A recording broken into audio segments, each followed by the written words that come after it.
देखिए, Donald Trump अब युद्ध को ज्यादा दिन खींच नहीं पा रहे हैं, इसलिए कैसे तेजी से चीजें पिछले 24 घंटे में और भड़क गई हैं वो आप देखिए कि इजराइल ने फिर से ईरान की टॉप लीडरशिप को धड़ाधड़ मारना शुरू कर दिया है। उधर ट्रंप स्ट्रेट ऑफ हॉर्मुज पर कब्जे का प्लान बनाकर बैठे हैं। हॉर्मुज स्ट्रेट खुलवाने के लिए बम पे बम फोड़ रहे हैं और फिर से दुनिया के दूसरे देशों को कहने लगे हैं कि सब मिलकर आओ, यही मौका है, आओगे तो फायदे में रहोगे। युद्ध जल्द खत्म करने की तड़प में ही ट्रंप ने एक और कांड करवा दिया कि पहली बार ईरान के तेल गैस पर अटैक होने शुरू हो गए। युद्ध के 19 दिन में जो नहीं हुआ वो पिछले 24 घंटे में होने लगा है। अब ईरान के गैस और ऑयल ठिकानों पर हमले शुरू हो गए। दावा है कि ईरान के बुशेहर प्रांत में ईरान के गैस फैसिलिटी, ऑयल और पेट्रोकेमिकल फैसिलिटी पर एयर स्ट्राइक हुई। ईरान के साउथ पार्स गैस फील्ड से जुड़े ठिकानों पर हमला किया गया है। South Pars gas field Iran के लिए बहुत इंपॉर्टेंट है। यहां ईरान का 40% से ज्यादा गैस रिजर्व है। यह दुनिया के टोटल गैस रिजर्व का 8% है बॉस। और कहा जा रहा है कि अब अमेरिका वहां हमला कर रहा है, अब इजराइल वहां हमला कर रहा है।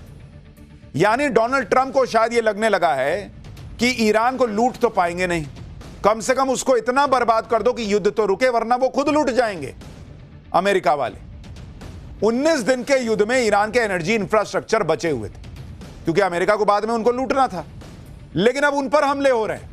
पहली बार ईरान के न्यूक्लियर पावर प्लांट पर भी हमले का दावा है। ईरान ने आरोप लगाया है कि उसके बुशर न्यूक्लियर प्लांट पर हमला हुआ है। हालांकि राहत की बात यह है कि वहां किसी तरह के लीकेज की खबर नहीं है फिलहाल। इंटरनेशनल एटॉमिक एनर्जी एजेंसी ने भी ऐसी संवेदनशील जगह पर हमला न करने की अपील की है। यानी डोनाल्ड ट्रंप बिल्कुल अपनी सनक में अपना आपा खो चुके हैं। उनको समझ में नहीं आ रहा क्या करना है। उनको लग रहा है जहां मार सकते हो मारो, खत्म ही कर दो, इस ईरान को का नक्शा खत्म कर दो, इसको मिटा दो, दुनिया के नक्शे से हटा दो। सब मर जाएं तो मर जाएं, लेकिन मार दो सबको, लेकिन खत्म करो। किसी तरीके से यह दुनिया को दिखाओ कि हम पावरफुल। इंसानियत सोचिए इनकी कहां चली गई। इनको बस तमगा चाहिए कि अमेरिका बहुत पावरफुल है, इनको फर्क नहीं पड़ता कितने लोग मर जाएंगे। आप सोचिए अगर कोई अनहोनी हो जाती, रेडिएशन लीकेज हो जाता, तो उस पूरे इलाके के लिए कितना बड़ा खतरा हो जाता। मार रहे हैं उसके परमाणु संयंत्र पर। दिमाग खराब हो गया क्या जी इन लोगों का? सिर्फ इसलिए कि तुम दूर बैठे हो, यहां कुछ भी कर दो। और मिडिल ईस्ट के इनके दोस्तों को पूछना चाहिए कि पगला गए हो क्या जी तुम लोग, क्या कर रहे हो? अगर ईरान में इस तरीके से न्यूक्लियर फैसिलिटी पर आप हमला करोगे, वहां से रेडिएशन फैलेगा, मिडिल ईस्ट बच जाएगा क्या? क्या कर क्या रहे हैं ये लोग? ईरान की एनर्जी फैसिलिटी पर हमला हो रहा है, न्यूक्लियर प्लांट पर हमला हो रहा है। ईरान भड़का हुआ है।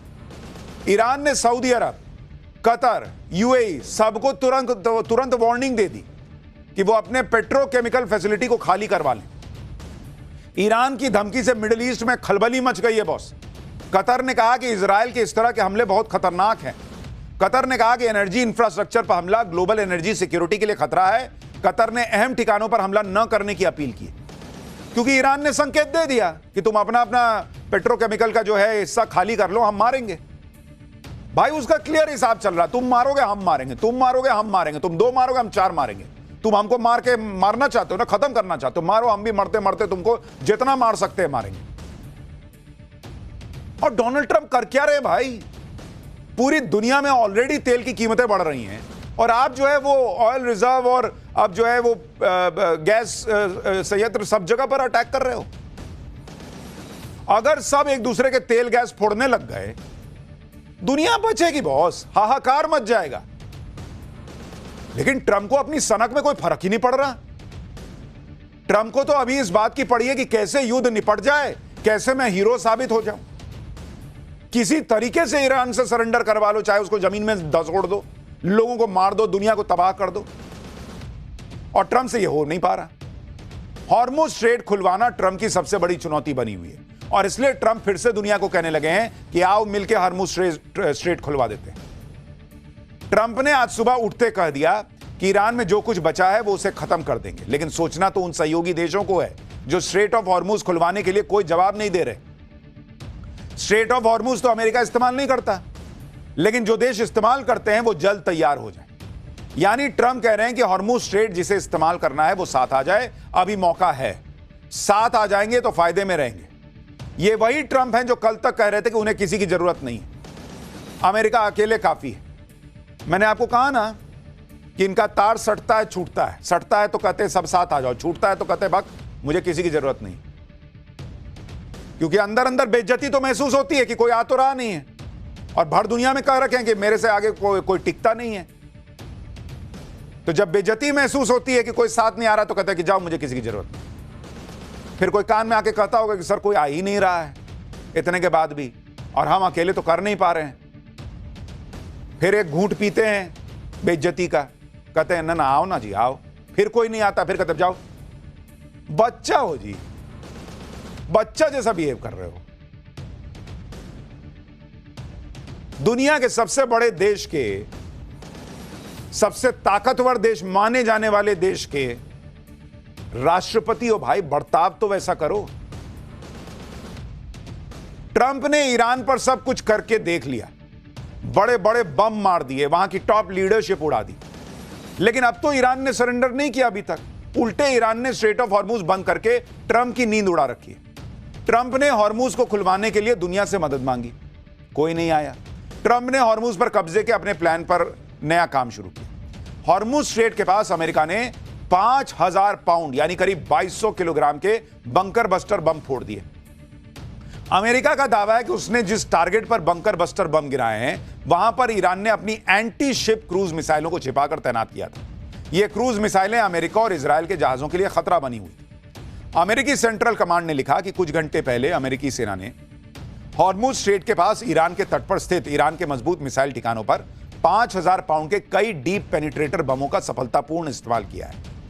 अमेरिका ने स्ट्रेट ऑफ हॉर्मुज पर 2200 किलो के भारी भरकम बंकर बस्टर बम इसलिए गिराए क्योंकि बंकर बस्टर बम जमीन के 100 फीट नीचे तक तबाही मचा सकते हैं।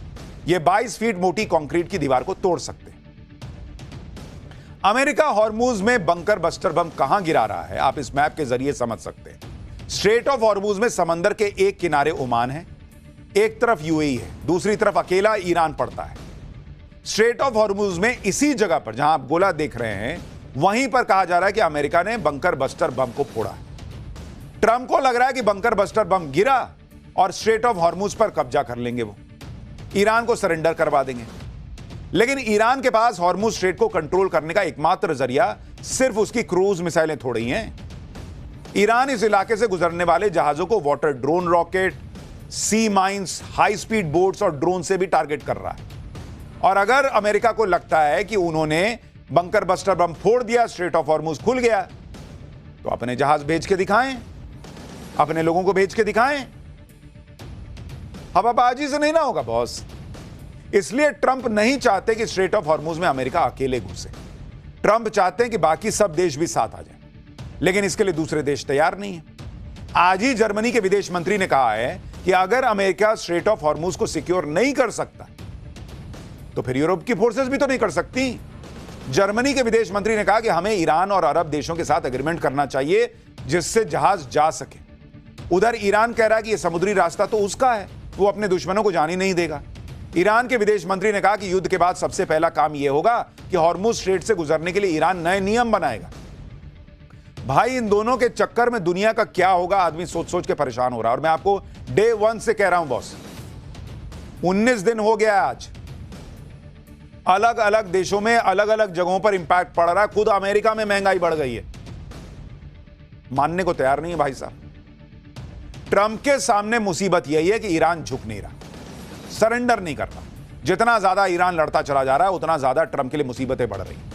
आप अमेरिका में देखिए, वहां तेल गैस के दाम आसमान छू रहे हैं। अमेरिका में 40% तक फ्यूल के प्राइसेस बढ़ गए और इसी को देखकर आज ट्रंप ने एक फैसला लिया।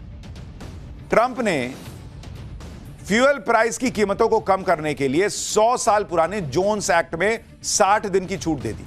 इस कानून के तहत जो भी सामान अमेरिका के पोर्ट्स के बीच आता जाता है वो शिप अमेरिका का होना चाहिए और क्रू मेंबर में भी अमेरिकी नागरिक होने ही चाहिए।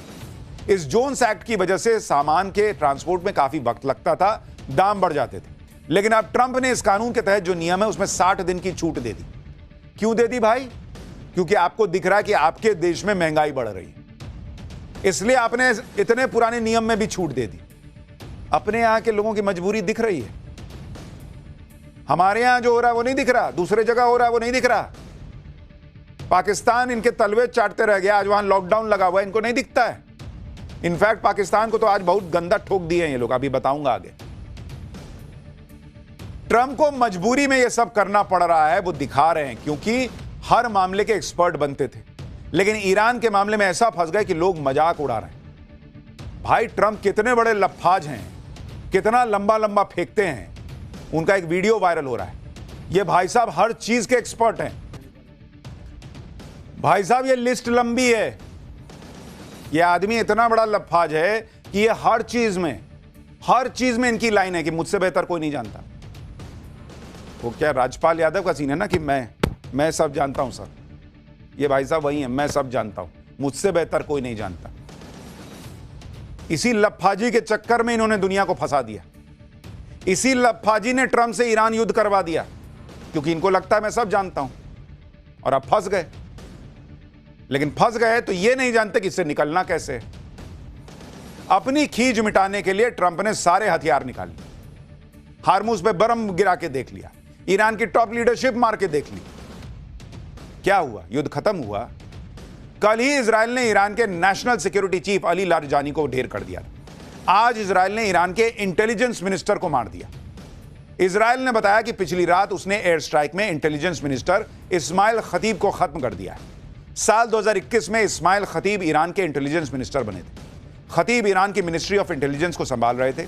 इजराइल ने आरोप लगाया कि खतीब के मंत्री रहते हुए ही ईरान ने इजराइल के खिलाफ कई खुफिया ऑपरेशन किए थे। इजराइल ने यह भी हाल ही में ईरान में प्रदर्शनकारियों को मारने में खतीब का अहम रोल था, यह भी कहा। इससे पहले कल इजराइल ने ईरान के national security chief Ali Larijani को ढेर किया था। जिस वक्त अली लारिजानी पर हमला हुआ वो तेहरान के बाहरी इलाके करज के परदीस में अपने परिवार के साथ थे। इस हमले में अली लारिजानी और उनके बेटे डॉक्टर मोर्जता लारिजानी की मौत हो गई। लारिजानी और उनके बेटे के ताबूत को ईरान में सार्वजनिक तौर पर दिखाया गया। 17 दिन पहले ईरान के सुप्रीम लीडर अयतुल्ला अली खमनेई को टारगेट किया गया था। उसके बाद से ईरान की टॉप लीडरशिप को नहीं छुआ गया था, लेकिन अब फिर से टॉप लीडरशिप को मारा जा रहा है। इससे यही सवाल उठ रहे हैं कि क्या यह युद्ध की कोई रणनीति है, या फिर ऐसा इसलिए किया जा रहा है कि कोई ट्रंप समझ रहे हैं कि ईरान में कोई रिजीम चेंज नहीं होने वाला। ट्रंप समझ गए कि ईरान ना बातचीत करने के मूड में है, ना सरेंडर करने के मूड में है। क्या इसी वजह से ईरान पर प्रेशर बनाने के लिए उनकी टॉप लीडरशिप को खत्म किया जा रहा है? क्या युद्ध को जल्दी निपटाने के लिए ताबड़तोड़ किलिंग हो रही है? जिस तरह से ईरान की टॉप लीडरशिप पर हमले हो रहे हैं, उसके बाद सवाल यह भी है कि क्या अगला नंबर मुस्तफा खामनेई का है, क्योंकि मुस्तफा खामनेई अब ईरान के नए सुप्रीम लीडर हैं। मुस्तफा के तौर पर ईरान को नया चेहरा, नया नेतृत्व और नया जोश मिला है। इस जोश को ठंडा करने के लिए ट्रंप मुस्तफा को भी टारगेट कर सकते हैं। उधर इजराइल यह दावा कर रहा है कि अभी तो कई और सरप्राइज बचे हुए हैं। ट्रंप शायद इस गलतफहमी में है कि अगर वो ईरान की टॉप लीडरशिप को मारते चले जाएंगे, मुस्तफा खामनेई को भी उड़ा देंगे, हॉर्मुज स्ट्रेट को खुलवा देंगे, खार्ग आइलैंड पर कब्जा कर लेंगे, तो ईरान को हरा देंगे। लेकिन ईरान अलग लेवल पर है बॉस। आज ईरान से अली लारिजानी के जनाजे पर जो भीड़ उमड़ी है, उसे देखकर तो साफ लग रहा है कि ईरान झुकने वाला नहीं है। आप भीड़ को देखिए बॉस, अली लारिजानी के जनाजे में जुटी इस भीड़ को देखिए। डोनाल्ड ट्रंप के एक्शन ने ईरान को और एकजुट कर दिया है।